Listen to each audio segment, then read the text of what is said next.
धर्मानुरागी महात्माओं पिछले जन्मों से हम लोग अपने बारे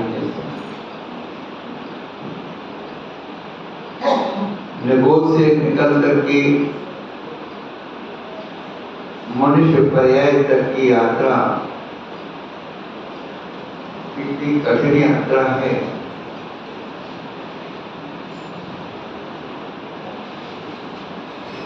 यात्रा एक स्थान से दूसरे स्थान पर अपरिचित स्थान पर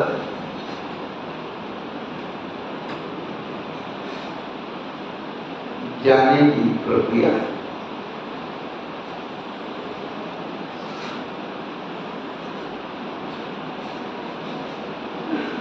आप कहीं ऐसे अज्ञात स्थान पर जाने की सोचते हैं, जो परफेक्ट लोग होते हैं उस स्थान से उनके बारे में, उसके बारे में पूछते यात्रा क्या है, क्या क्या है, ऐसे होता है। तो उसके बाद का विश्वास कर दो, वैसी व्यवस्था नहीं सकते। मान लो हम भी निगोर से लेकर के इस मनुष्य पर्याय तक की यात्रा, और मनुष्य पर्याय में भी इतनी यात्रा लगभग 40 साल हो गए साधु जीवन की यात्रा। इस मनुष्य जीवन की यात्रा का ही जो अनुभव है, बड़ा गहरा अनुभव।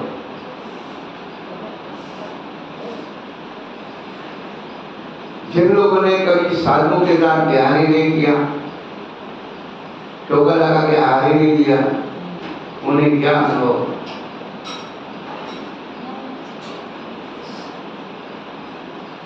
बात तो इतनी सी है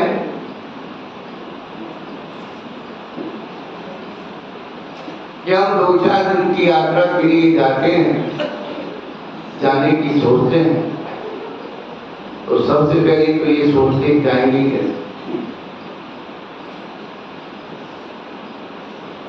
प्राचीन काल में तब द्रुतगामी साधन नहीं थे, लोग बैलगाड़ी आदि के साधनों से खाद्य सामग्री रखी, भगवान का भजन करते गए और पैदल चलते गए। 3 महीने में से तभी पहुंचते थे और एक यात्रा करते थे। तो वो यानी घर से पूरी विदाई लेके जाते थे, भैया लौट के आ गए तो हमारा और मर गए तो तुम्हारा। कौन वहां फोन करने वाला था, कौन पूछने वाला।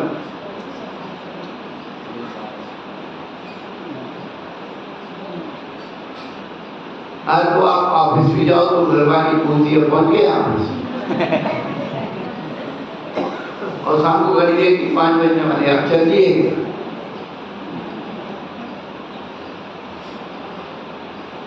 घर से निकलो तो पता जेब में रख के निकलो, घर से निकलो तो पता जेब में रख के निकलो, हाथ से चेहरों की पहचान मिटा दे।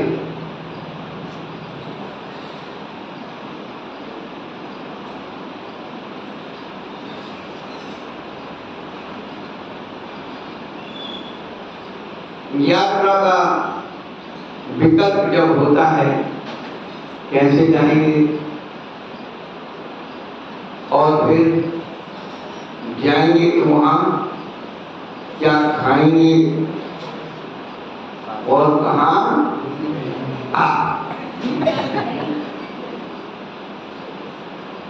तीन चीज पर जाना और खाना और रहना, इन 3 चीज पर व्यक्ति की जीवन शैली टिकी।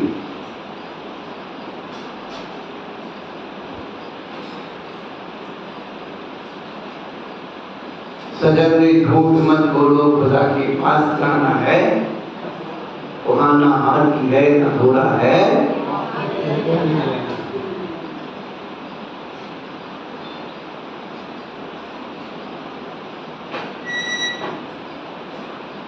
जाने की चिंता आज के समय में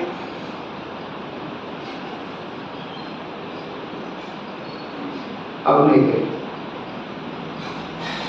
फोन किया, टैक्सी तैयार, घर में टैक्सी तैयार, घर में गाड़ी तैयार, और घर की गाड़ी नहीं है, टैक्सी तैयार है, या फिर जाना है तो ट्रेन तैयार है, प्लेन तैयार है, आरक्षण।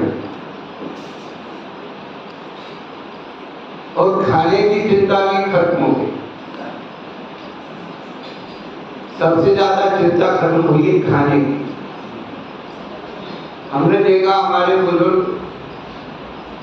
जब घर से बाहर निकलते थे तो लोटा डोर छन्ना तब जैनी का चलना। और गरीब से गरीब आदमी होता था तो चने, मूंगफली या घर का सिका हुआ आटा, सत्तू, और ज्यादा दिन के लिए जो भी है आटा मसाला रख करके और चल देते थे। और कहीं पानी देखा बिना बर्तन के भोजन बना लेते, एक भी बर्तन की जरूरत नहीं, केवल पानी छानने की प्रक्रिया के लिए चाहे तो कुएं पर पानी भरने वाले सज्जन लोग होते थे, पानी करने से नहीं तो अपना लोटा लोग छानना। उन्हें लोटा निकाला, उसमें कपड़ा लगाया और पाट को, किसको, कुएं की पाट को धो दिया, उसी पर आटा डाला, मसाला डाला, गड़ गया। और आसपास में कंडे होते थे, सिलगा दिए और बढ़िया बाटी कर दी और उसी लोटे में उन्हें दाल डाली।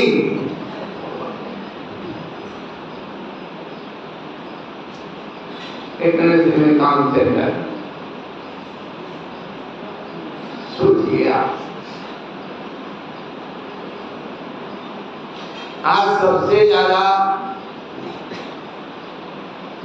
जो विकार आया है वो खान पान में आया, और खान पान की विकृति से खानदान खराब हो गए।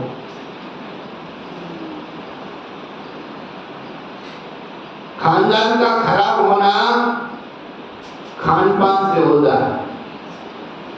कोई व्यक्ति आपसे पूछे, आपके खानदान का परिचय पूछे, भैया फलाना लड़का कैसा है? अरे भैया बहुत बढ़िया, खाते पीते घर का। और किसी ने कह दिया भैया लड़का कैसा है? भैया हमें तो ज्यादा पता नहीं पर सुना है वो पीता खाता है। ज्यादा कुछ पता नहीं पर सुना है वो पीता खाता है। तो खाते पीते और पीते खाते ऐसे ही पता लग जाता ना। सोचिएगा,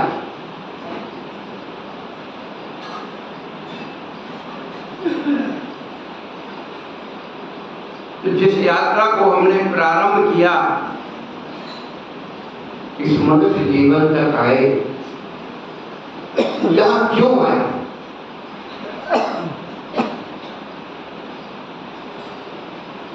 कभी अपने आप से प्रश्न किया आए क्यों है? अरे खाना पीना भोगना बाहरी होनी में, देखिए जानवर दौड़ रहे भोग और भोजन के पीछे, और आप भी और हम भी दौड़ रहे भोग और भोजन के पीछे। तो हमारे आदमी होने में, मनुष्य होने में फायदा क्या हुआ? थोड़ा पुराने सड़क हो गया, आज रविवार है, कभी लोग नाश्ता कर करके आएंगे।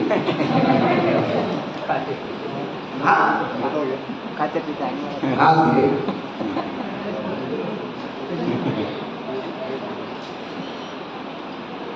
ये बताइए कि हमें अपने मनुष्य होने का लाभ क्या होगा? बस इतनी सी बात।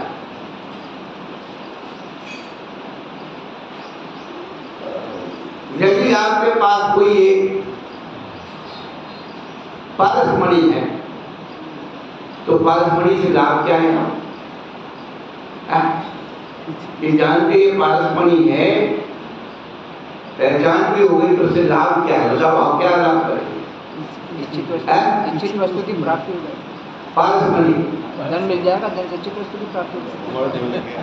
बहुत चिंतामणि होती है। पारसमणि से क्या बनता है? सोना। अब इसी बात भूल गए। तो ये तो बता सोना।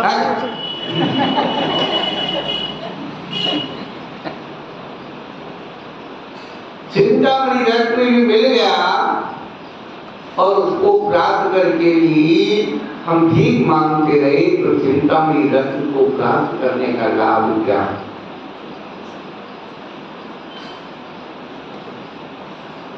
हम जहां जाते हैं एक ही बात कहते, जैनी होने का मतलब क्या है?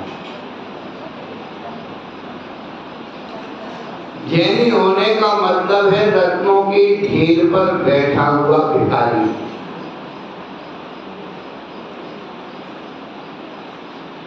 रत्नों के ढेर पर बैठ कर के जिंदगी भर भीख मांगता रहा, उसे इतना आभास ही नहीं हुआ कि मैं रत्नों के ढेर पर बैठा हुआ भिखारी नहीं, मैं तो 3 लोक का राजा हूं।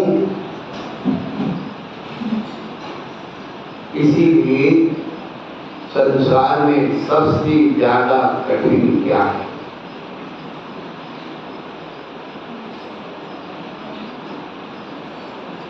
धारा लिखी है किसने? दौलत राम जी ने। और दौलत राम जी के पहले कोई 6 धारा लिखी थी, किसने लिखी थी बताएं? दौलत राम जी के पहले भी एक 6 धारा लिखी थी, पता है आपको? नहीं पता? और उसी में लिखा है लखी बुझ जनी की भाग, अंतिम प्रसक्ति है ना, बसु नवि बसुवत की सुबल वैसा करो दत्त उपदेश है लखी बुझ जनी की भाग। बुज्जन कवि ने 6 धारा लिखी और बुज्जन कवि के पहले भी एक 6 धारा लिखी। और ये नहीं पता कि क्या लिखा। ध्यान कराएगी जो आप पढ़ते हो ना, ध्यान स्वरागर मोटा जी पददान, उन्हें भी एक 6 धारा लिखी। पर ये क्या होता है, कोई चीज फिसलन में आ जाती है तो पुरानी हो जाती, पता ही नहीं लगती कहानी।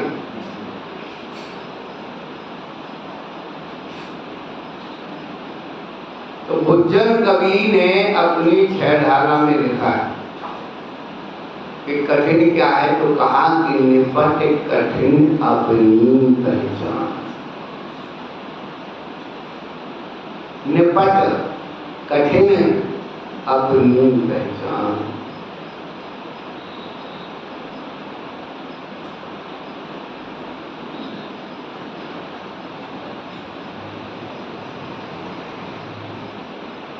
निपट का अर्थ पूरी तरह से, कहते हैं निपट अज्ञानी, निपट मूर्ख है। हाँ, और सब तरह से सबसे ज्यादा कठिन अपनी पहचान।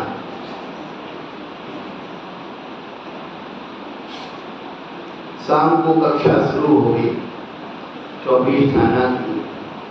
हमने कहा भाई पढ़ो। महाराज हमको समझ में नहीं आ रहा, महाराज हमको ये नहीं हो रहा। अरे भाई, सारी पढ़ाई एक दिन में समझ में आ जाए, अक्षर वही लिखे गए, चाहे पढ़ने में हो चाहे लिखने में हो। आप हम सब बचपन में क्या एक ही दिन में पूरे सब पढ़ना सीखे के याद हो गए? याद? आप भी अपने बच्चों को पढ़ाते हैं, पढ़ाती हैं, और 2-3 साल के बच्चे आजकल स्कूल जाने लगे, सारी बस व्यवस्था खड़ा हो गई।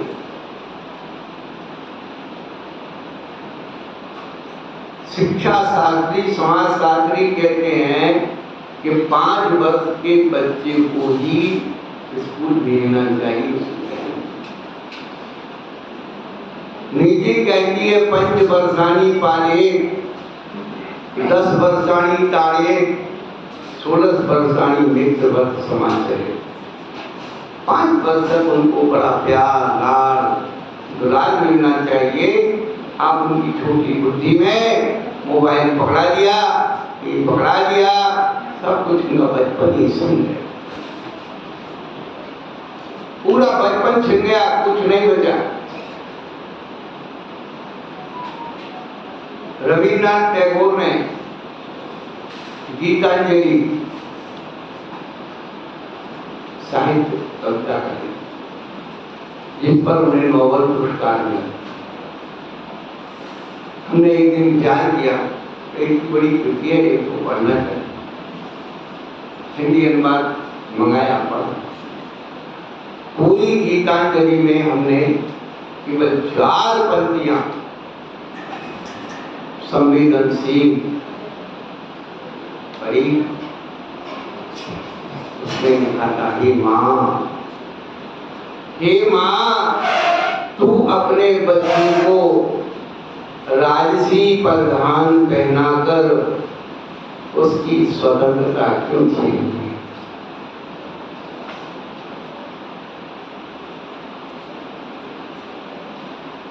बचपन भी नहीं बचा और बचपन भी नहीं बचा, कुछ आपके पास बचा ही नहीं।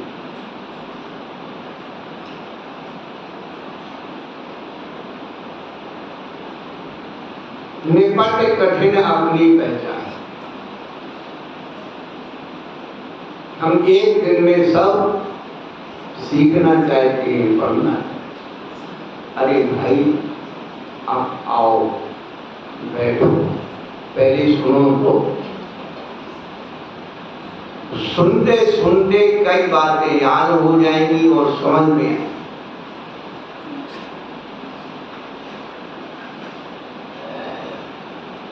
एक राजा था, उसके मन में जिज्ञासा हुई कि मैं रत्नों की परीक्षा करना सीखूं। उसने राज्य के जितने भी नामी ग्रामी जौहरी थे, सबको निमंत्रण दिया कि राजा ने आपको बुलाया। इतना ही संकेत बहुत होता है कि राजा जौहरी को बुला रहा है, इसका मतलब कुछ खरीदेगा। सभी जौहरी अपने तिजोरी के कीमती रत्नों को व्यवस्थित रख करके और पहुंचे। राज दरबार में सबका बहुत आदर सम्मान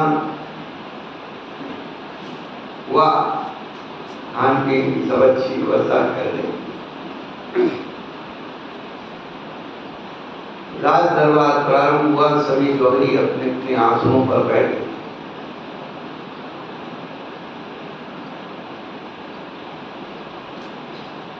निवेदन किया राजा से, प्रभु, हम लोगों को आने की आज्ञा हुई थी, हम लोग सब आ गए, अब आप आदेश करिए हमें क्या करना। तो राजा ने कहा कि हमको आज और अभी रत्नों की परीक्षा करना सिखाए, और आज और अभी रत्नों की परीक्षा करना नहीं सिखाया तो आप लोग तो जानते हो क्या, ये राजा लोग होते हैं, कब हिसाब किताब लग जाए पता नहीं,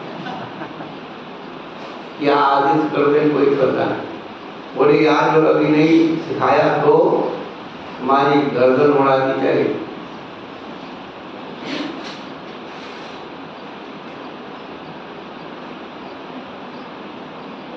सभी लोग कांपने लगे, विचार करने लगे।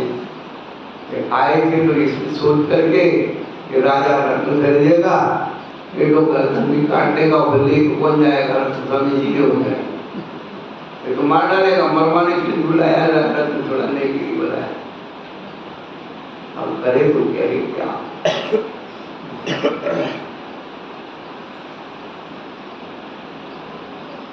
एक वृद्ध जौहरी बैठा था, लकड़ी देखते राजा की सिंहासन देखकर और कहने लगा, राजन, हम आपको आज और अभी ये रत्नों की परीक्षा करना था। थोड़ा सा दूसरे लोगों के मन का भय दूर हुआ, कम से कम अपने में एक आदमी तो निकल गया कि राजा को रत्न परीक्षा करना सिखा दिया।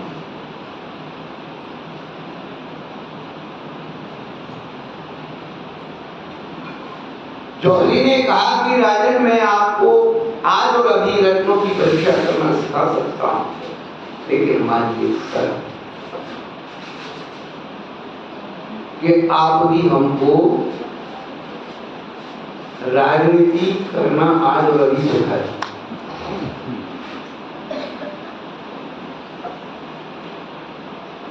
राजा कहने लगा, भैया राजनीति करते करते 40 साल हो गए, अब की नीति समझ में नहीं आती, कहां क्या ऐसे कैसे सिखा सकता। तो वृद्ध जौहरी भी कहने लगा कि राजन, हमारी पीढ़ियों से जौहरी का व्यापार हो रहा है और हम भी बचपन से सब जौहरी का व्यापार सीखे हैं, और आज भी हम धोखा खा जाए तो हम आपको आज और अभी एक रत्नों की परीक्षा करना कैसे सिखा सकते।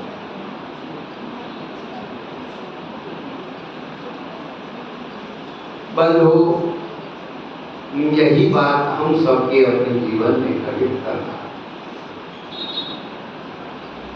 एक ही दिन में सब कुछ आ जाएगा ये संभव नहीं, परंतु एक दिन में एक बात भी समझ में आएगी, एक शब्द भी समझ में आएगा, एक वाक्य ही समझ में आएगा,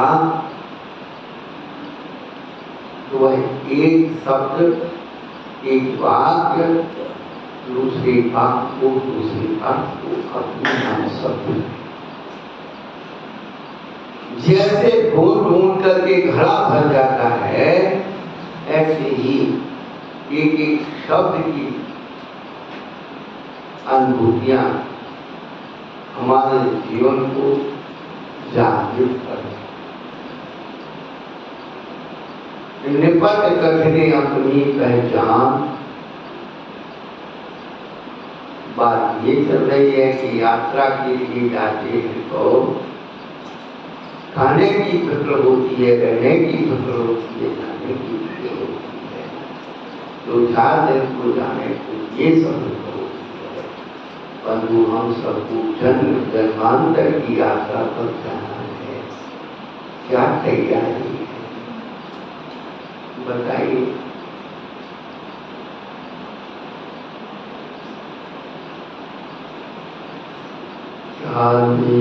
आया बंदे क्या लेके जाएगा, मुट्ठी बांधे आया खाली हाथ। अब वो तो तुम जानो।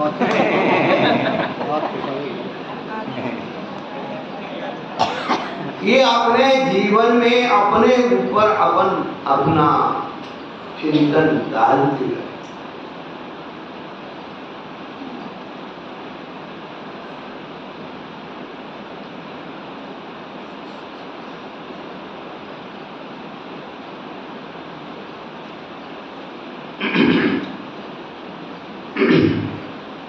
एक बात पूछना, आपके बच्चे कोई डॉक्टर बन गए हो, कोई मास्टर बन गए हो, कोई इंजीनियर बन गए हो, कोई वकील बन गए हो, और आप भी कोई बने हो, रिटायरमेंट हो गए, तो डॉक्टर बने तो डिप्लोमा हुआ, वकील बने तो डिग्री मिली, इंजीनियर बने तो उसका कैरेक्टर सर्टिफिकेट मिला, और जो भी सारे उसके नाम करके जाके वो सब।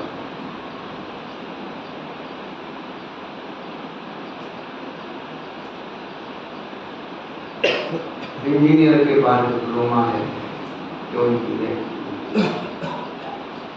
यहाँ तक कि व्यापारी को भी आजकल लाइसेंस लेना पड़ता है व्यापार करने का। ये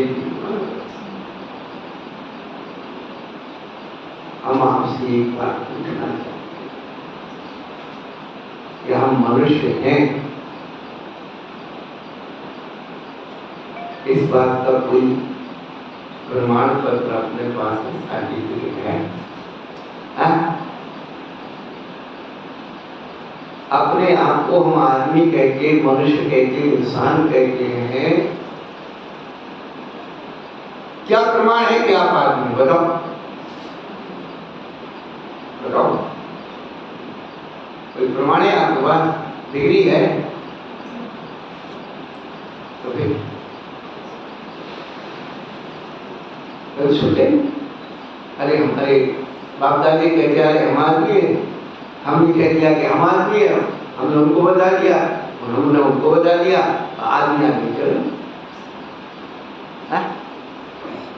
उसका नाम बंदर रख दिया तो बंदर ही बंदर चल रहा, उसका नाम कुत्ता रखता कुत्ते कुत्ता, वो पीढ़ी से पीढ़ी चलता है।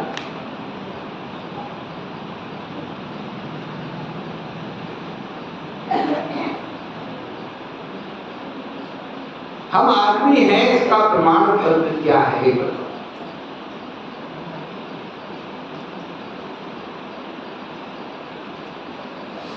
मुल्ला दुखी है रहमान नहीं मिलता,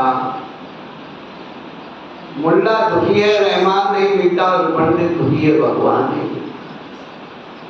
और हम तो दुखी हैं इंसानों की बस्ती में, ढूंढने से कहीं कोई इंसान नहीं मिलता।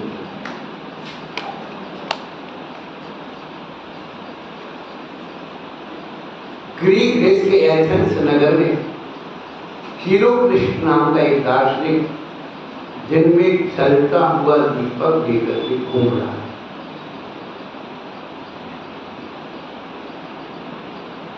लोग उसे देख करके उससे पूछते भैया ये जलता हुआ दीपक, दिन में जलता हुआ दीपक लेकर के आप क्या बोल रहे? तो बड़ी सहजता से कहता मैं आदमी ढूंढ रहा हूं।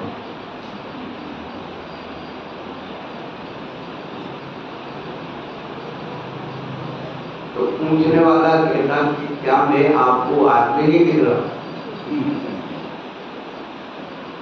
तो दार्शनिक पूछता उससे कि आप आदमी है बताओ, शराब पीते हो? बोले कभी कभी पिए। बोले इस बात की आप ऐसे जो लोग प्रश्न करते उनसे एक ही बात पूछा, क्या मांस खाते, क्या वेश्या पर जाते हो, क्या जुआ खेलते? सब कहते कि हाँ कोई तो दार्शनिक यही बात कहता तो किस बात की आदमी?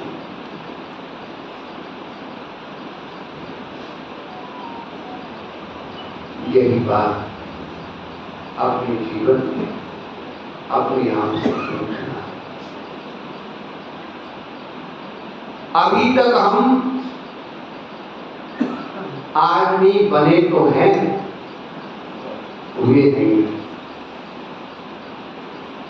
क्या आदमी बने तो हैं, हुए नहीं? जैसे खिलौना बना दिया जाता है, पुतला बना दिया जाता है, ऐसे हम बन गए। माँ बाप ने सुख होगा, हम बन गए। बड़ी विचित्र विचित्र सृष्टि की घटनाएं हैं। अमिताभ बच्चन जब पढ़ लिख करके अपना स्नातक कर लिया, लेकिन कुछ काम नहीं किया, घर में बैठे बैठे बड़े उदासीन विचार करते रहे बहुत दिन तक। और पिताजी को हरिवंश राय बच्चन अपनी मधुशाला लेके रहे।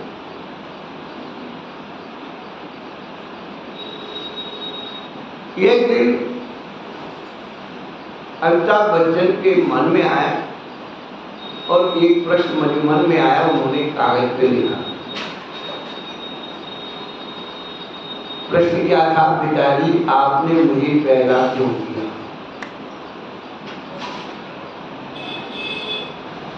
ये उनके एक बार हरिवंश राय बच्चन का जीवन चरित्र या कठिन लगती है मेरे पास। जो बात बोलूंगा वो प्रमाण बोलूंगा, कोशिश उसमें वो घटना चली। और वो जो है उस प्रश्न को पर्ची में लेकर के यहाँ उनके पिताजी के बैठते थे काम करने, वहां अब उन्होंने पढ़ा। प्रश्न तो होता है पिताजी आपने मुझे पैदा क्यों किया? वो भी बुद्धिमान व्यक्ति था, सोचता रहा और उसका जवाब 2 दिन बाद कागज में लिख करके अमिताभ बच्चन के नाम वो प्रेरित महाराज।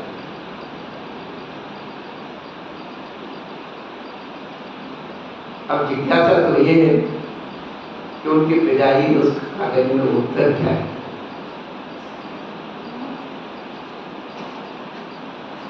उन्होंने लिखा संबोधन दे करके पुत्र बेटे,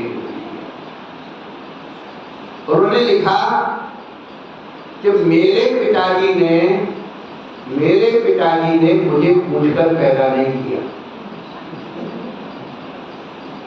और पिताजी के पिताजी ने भी उन्हें पूछ करके पैदा नहीं किया हो, पर तुम अब एक नई लीग चलना, अपने बेटे से पूछकर उसे पैदा करना।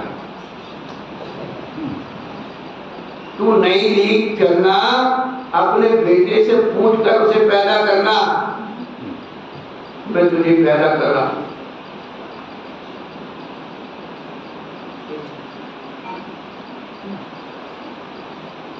बदलो।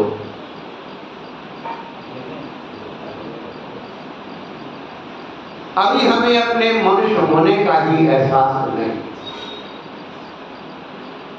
आगे तो बहुत दूर की बात।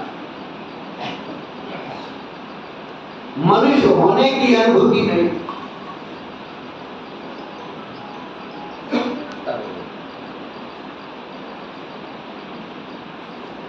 पूर्व राष्ट्रपति डॉक्टर APJ अब्दुल कलाम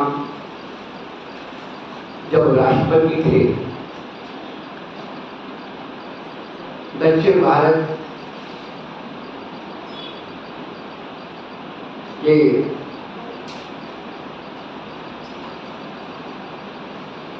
उनका जो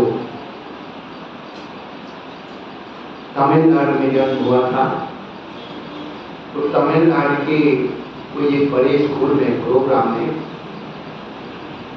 संबोधन करने के लिए गए थे। वहां पर एक बच्ची ने एक प्रश्न किया,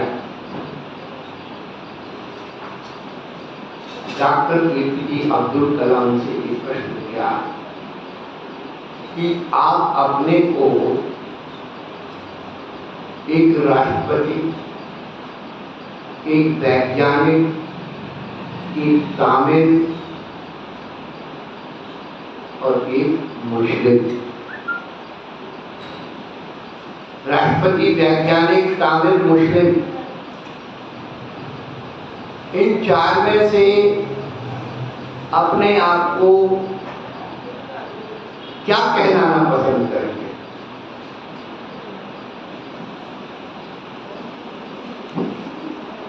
कि आप बुद्धिमान व्यक्ति की बुद्धि का जवाब दें।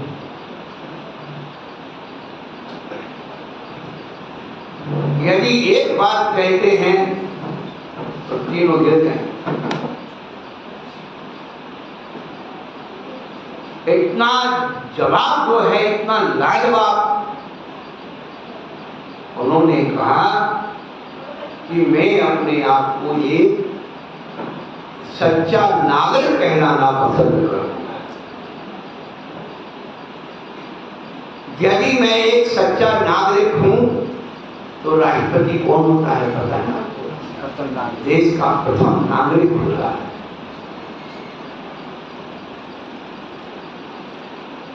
जब सच्चा नागरिक है तो उसमें विवेकशीलता है, विज्ञानता है, विवेक है कि मेरे द्वारा किसी की हानि ना हो जाए।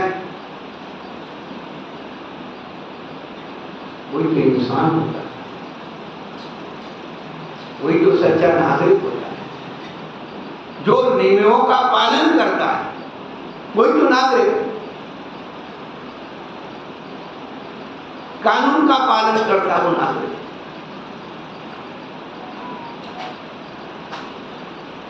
एक सच्चा तमिल भी बन जाऊंगा और एक सच्चा मुस्लिम भी बन जाऊंगा।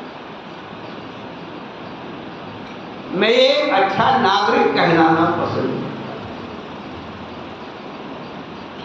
सोचिए हमारे अंदर क्या है, हम क्या हैं। ऊपर से तो हम मनुष्य बने हैं, हमारे अंदर का आदमी कब जागृत हो?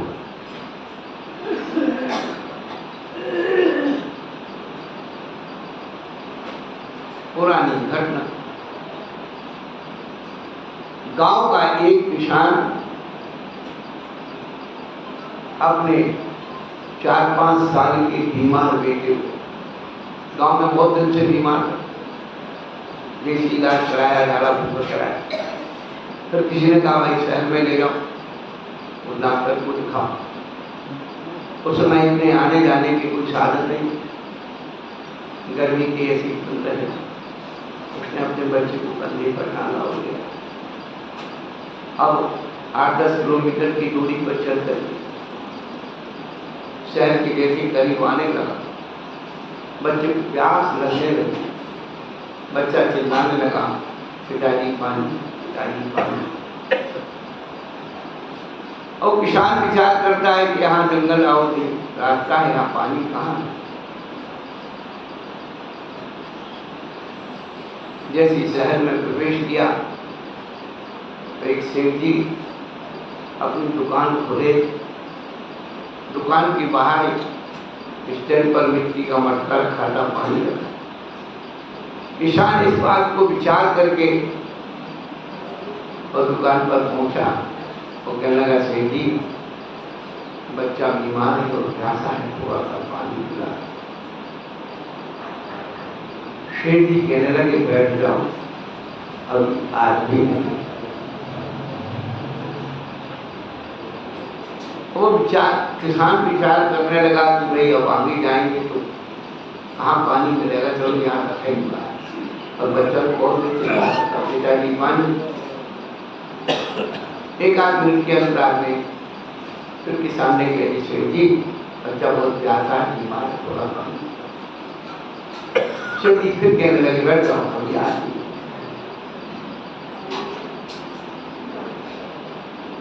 2-3 बार दोहराया। बच्चा तो बीमार था तो उसको तो क्या पता कि बाहर क्या हो रहा, आंखों बंद थी। फिर चिल्लाने लगा, पापा पानी। फिर किसान ने एक बार निवेदन किया, बच्चा बहुत प्यासा है, बीमार है, पानी। सेठ जी गुस्से में आके बोले, बैठ जाओ, एक बार कह दिया ना कि अभी आदमी नहीं। किसान कहने लगा, सेठ जी थोड़ी देर पानी पिलाने के लिए आप ही आदमी बन जाएंगे। थोड़ी देर पानी पिलाने के लिए आप ही आदमी बन जाएंगे।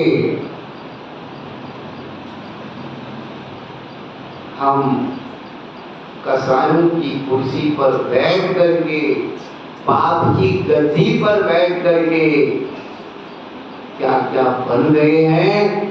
कसाईयों की कुर्सी पर बैठ करके अब्दुल बाबू, अफसर बन गए और पाप की गद्दी पर बैठ करके शेख साहूकार। जब तक हम कसाईयों की कुर्सी और पापों की गद्दी नहीं छोड़ेंगे, अंदर से आदमी नहीं बन सकते। ये कारण, और जो आदमी बन जाता है वो कसाई की कुर्सी पर नहीं बैठता है, पाप की गद्दी को नहीं छोड़ता।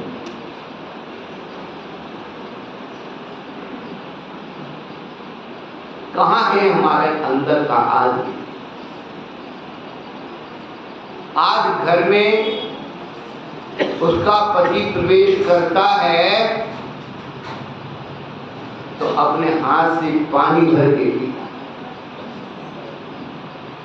और 50 साल पहले जैसे ही बाजार से या ऑफिस से व्यक्ति आता, घर की गृहिणी बिना मांगे पानी। आप आए हो सब लोग ऐसे।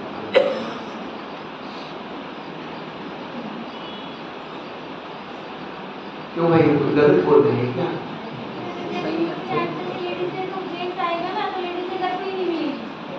अरे बहन जी बोला आपने अच्छी बता दी। हमें तो ये पता ही नहीं क्यों, हम तो घर में रहते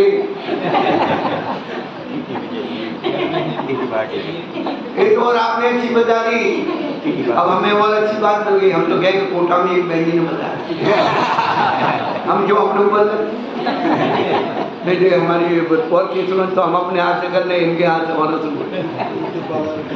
सोचिए, समझ देखिए कि महिला के अंदर महिला की जिम्मेदारी नहीं बची।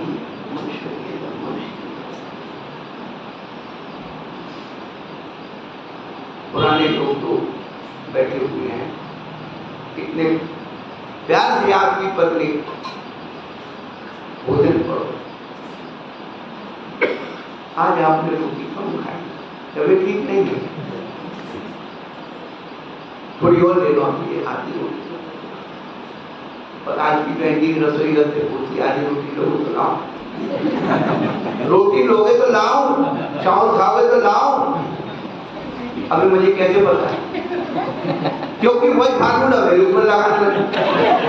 महाराज जी चावल दे दिए तो लाओ, नहीं कौन मेहनत करेगा लेकिन बहुत कठिन समय। हमने अपने मनुष्य होने की अनुभूतियां खोजी, एक दूसरे का दुख दर्द समझना खत्म कर दिया, केवल स्वार्थ और विषय वासनाओं के अंबार के अलावा, विषय वासनाओं के कचरे के अलावा आपके पास बचा क्या है? अरे आपके पास तो आपका घर ही नहीं बचा, बचा क्या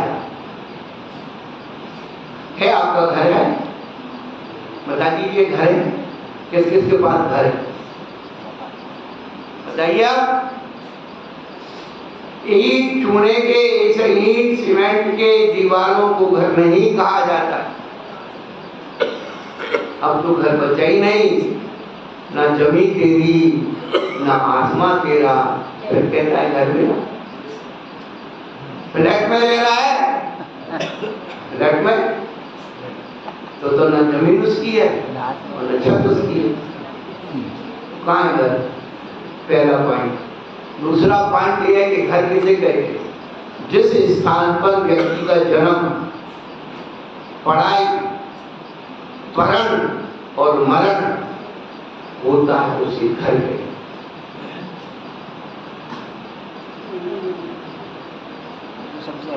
जन्म हो रहा अस्पताल में,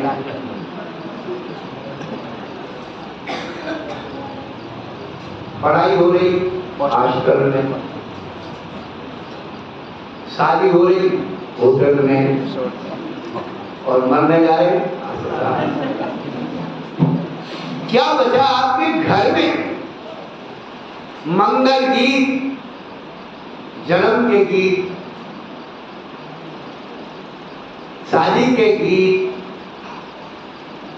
मंगलता की वर्णनाएं है नहीं। इसलिए व्यक्ति मानसिक दुखों से ग्रस्त। शरीर का दुख कम है, मानसिक दुख ज्यादा है। क्या कहते हैं उसे इंग्लिश में? क्या? टेंशन। क्या कहते हैं? आज रविवार है, थोड़ा 2-5 दिन ज्यादा दे दूंगा, कम हो गया।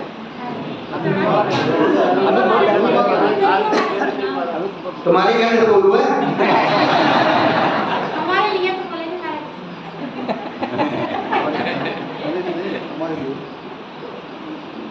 टेंशन। पहले एक एक घर में टेंशन हुआ करते थे, लोग विदाउट टेंशन अटेंशन किया। आज के समय में बंसन टेंशन, बंसन टेंशन।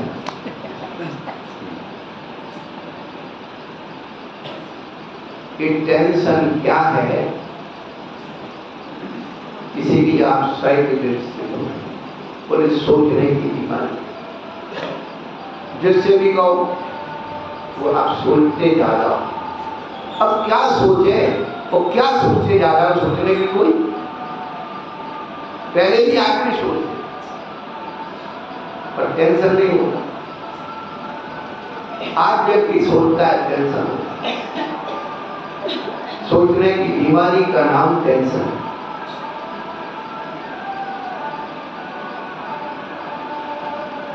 कौन अक्षय गौण है तेरे विषय में, कौन अक्षय गौण है तेरे विषय में, दूसरे क्या जानते क्या सोचते हैं, मूर्ख है बर्बाद है तेरे विषय में, तू स्वयं क्या जानता क्या सोचता है।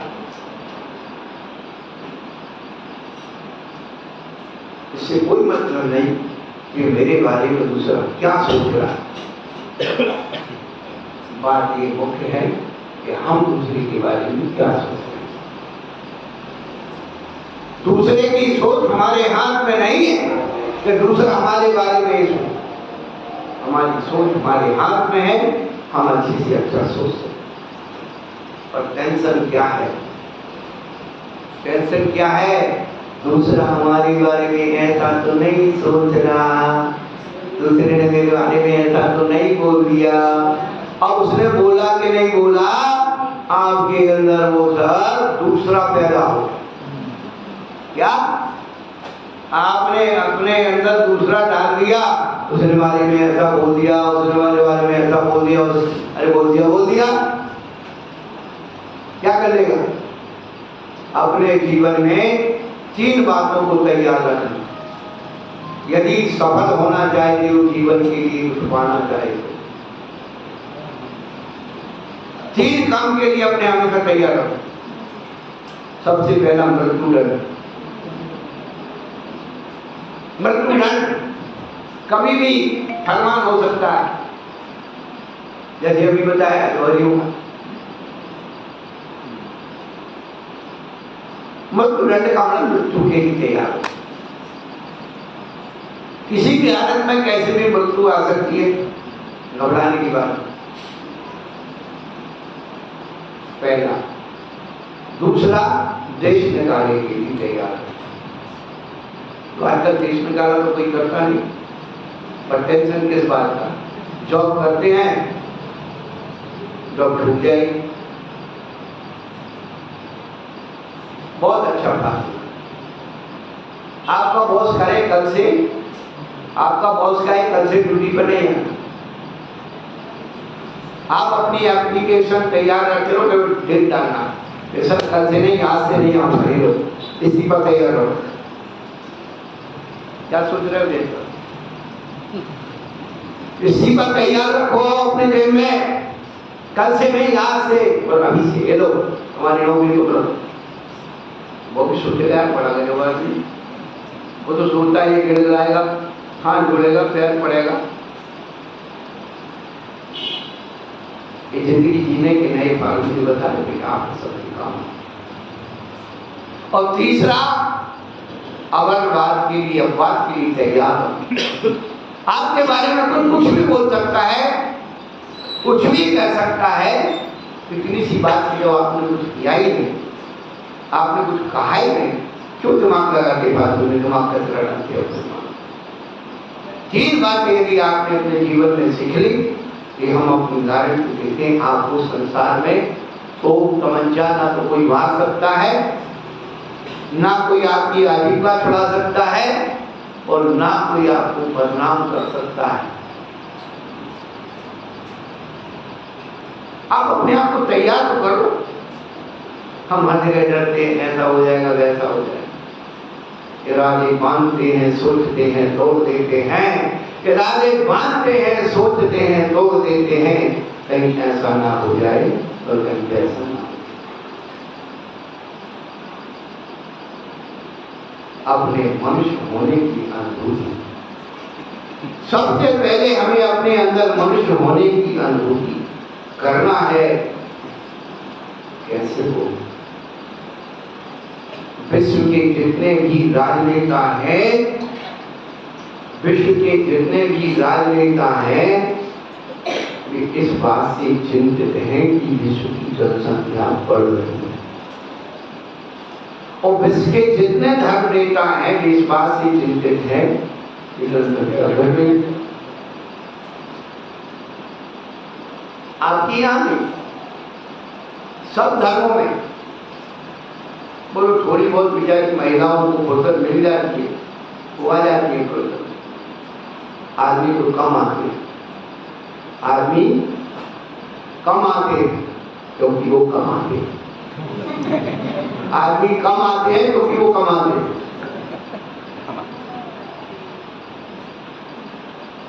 भी लगता है विश्व की जनसंख्या बढ़ रही है, अब जनगणना होने वाली और इंडिया जनगणना में गिर दिखाना, सरकार के आंकड़ों में बढ़ने वाला आदमी धर्म के आंकड़ों में कम क्यों हो गया?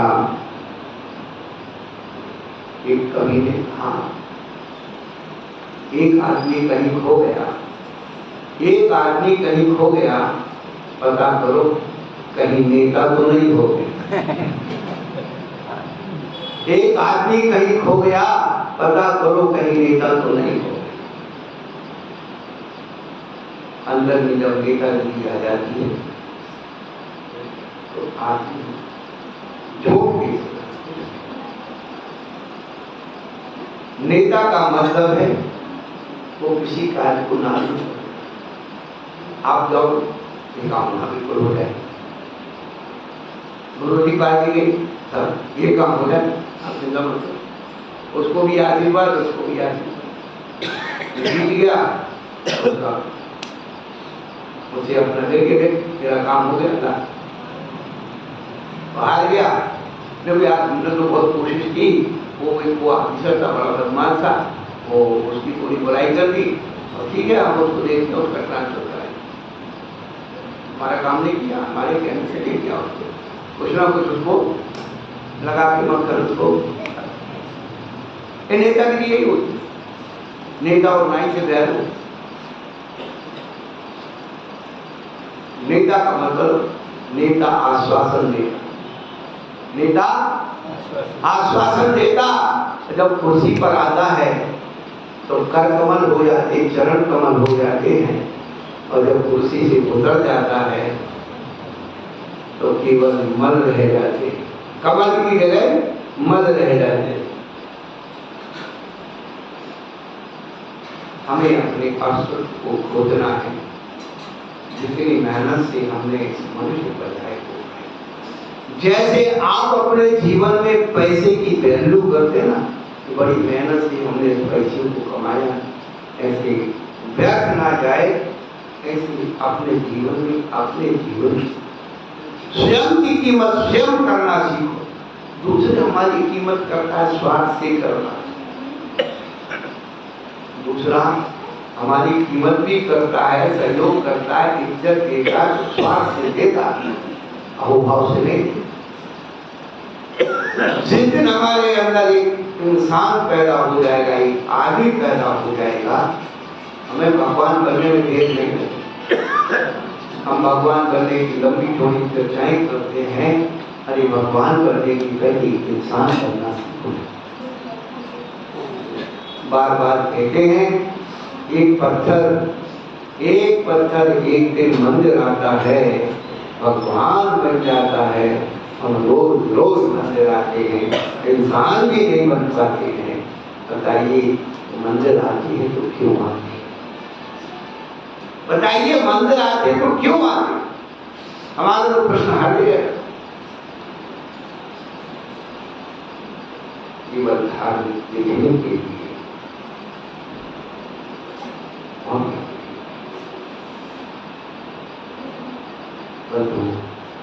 यदि अपने जीवन को ऊंचाइयों पर ले जाना है, अपने आत्मिक विकास के बारे में सोचना, हम दुनिया में हर चीज के विकास के बारे में सोचते हैं।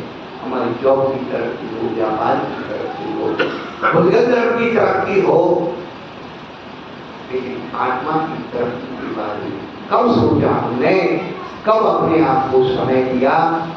4 दिन निकल गए, क्या प्रमाण जाने वाला है। समय से आइए, समय से आइए, थोड़ा 1 घंटे का समय अपनी आत्मा के लिए सोचना कि रोज डॉक्टर ने बुलाया है एक रोज लेने के लिए, शरीर की बीमारी दूर करने के लिए डॉक्टर कहता है कि दवाई इतने दिन तक खाना है, 3 टाइम खाना है, नहीं खाओगे तो मर जाओगे। डॉक्टर की वचनों का विश्वास, तुम दिलवाणी का विश्वास कर लो, गुरबाणी का विश्वास कर लो, और दिन में 3 बार 1 घंटा दे लो, 6 महीने बाद आपकी समस्याएं नहीं सुलझ जाएंगी। ये तो मजबूरी का नाम महात्मा गांधी के भाई चलो आए यहाँ रविवार सुन लो हमारा।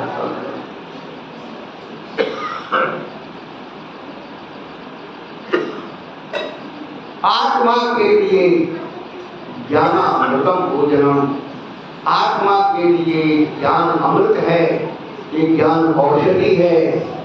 भ्रम रोग हर जिनके वचन मुक्तन, भ्रम रूपी रोग को निकालने के लिए निर्वाणी के वचन, गुरु के वचन औषधि के समान होते हैं। यदि आपको अपना टेंशन दूर करना है तो आप आइए। दोपहर में 3:30 बजे क्लास लगती है, शाम को 6:30 बजे लग रही है। सुबह ही अभी हमारा परमात्म क्लास का स्वाध्याय 6:30 से 7:30 शुरू हो गया है, और भी समय समय पर आपको सूचना देते रहेंगे। आप आइए और लाभ लीजिए, आत्मा के ज्ञान के बारे में सोचिए। महावीर भगवान